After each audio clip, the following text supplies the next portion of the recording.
अस्सलाम वालेकुम, I am here with the new topic that is trigger points.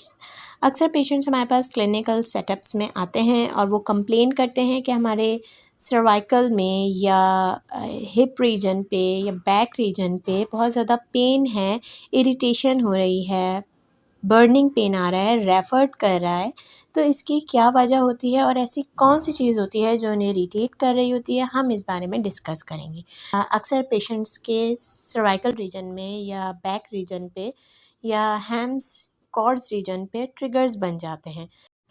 अब basically trigger points होते क्या हैं, ये क्यों बन जाते हैं, इसके सिम्टम्स क्या हैं, कॉजेज़ क्या हैं और इससे क्योर किस तरह की जा सकती है, हम अपनी वीडियोस में इस बारे में डिस्कस करेंगे।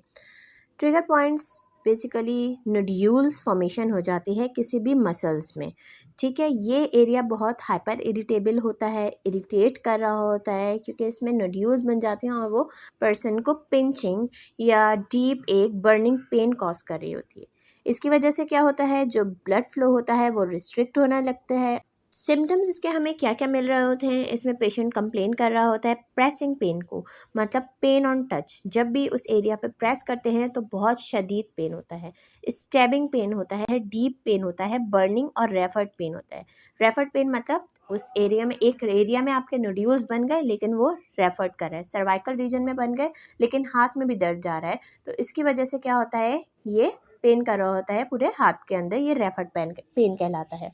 अदर सिम्टम्स भी इसके मिल रहे होते हैं जिसमें हेडेक होता है, पेन इतना ज़्यादा होता है जिसकी वजह से हेडेक, अक्सर सर्वाइकल की वजह से पेन रेडिएट कर रहा होता है हेड में भी, तो इसकी वजह से हेडेक होता है। डिजीनेस फील हो रही होती है और pin and needle sensation feel हो रही होती है, कोई सुई या चुभा रहा है, इस तरह का पेन होता है। नमनेस फील होती है, फटीगनेस और वीकनेस फील होती है। अब नमनेस क्यों फील होती है, क्योंकि किसी भी मसल फाइबर्स में बन जाते हैं ना ट्रिगर पॉइंट्स, तो जब वहाँ पे नोड्यूल्स बन जाएंगे अक्सर वहाँ से जो नर्व ट्रैवल कर रही होती है वो कंप्रेस होना स्टार्ट हो जाती है। जब वो कंप्रेस होती है तो नर्व कंप्रेशन का पेन ही नमनेस, सुन, हाथ पांव सुन फील होते हैं। इससे क्या होता है, फ्लेक्सिबिलिटी जो होती है वो डिक्रीज हो जाती है, रेंज ऑफ मोशन मूवमेंट कम हो जाती है और पावर और स्ट्रेंथ भी पर्सन की कम हो जाती है। कॉजेज इसके क्या क्या हो सकते हैं कि अगर ओवर यूज इंजरीज हो रही हो या अगर कोई भी आम पर्सन भी कोई हैवी वेट लिफ्ट करे तो उसकी वजह से भी ट्रिगर पॉइंट्स बन जाते हैं। मदर्स अपनी बेबीज़ को कैरी करती हैं तो उसकी वजह से भी ट्रिगर पॉइंट्स बन सकते हैं। हैवी बैग्स ले लें, ब्रीफ केस ले लें, बॉक्सेस ले लें, या अगर कोई भी पेशेंट आपके घर में ऐसा है जो बेड रिडन है और आप उसको लिफ्ट कर रहे हैं तो इसकी वजह से भी ट्रिगर पॉइंट्स बन जाते हैं।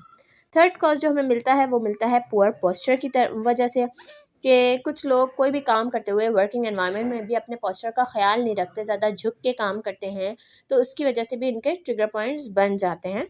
सेडेंट्री लाइफस्टाइल है, बिल्कुल काम नहीं कर रहे हैं, बैठे हुए हैं, लेटे हुए हैं, तो इसकी वजह से भी ये जब रिपीटेटिव हो रहा होता है तो उसमें भी ट्रिगर पॉइंट्स बन सकते हैं। मेंटल या इमोशनल स्ट्रेस, अगर कोई मेंटली या इमोशनली हर्ट होता है, स्ट्रेस में होता है, तो उसमें भी ये कॉमन कॉज हमें मिलता है। डायरेक्ट इंजरी हो जाए, अगर कोई भी स्पोर्ट्स इंजरी है या एक्सीडेंटल इंजरीज है, तब भी हमारे ट्रिगर पॉइंट्स फ़ौरन डेवलप कर जाते हैं।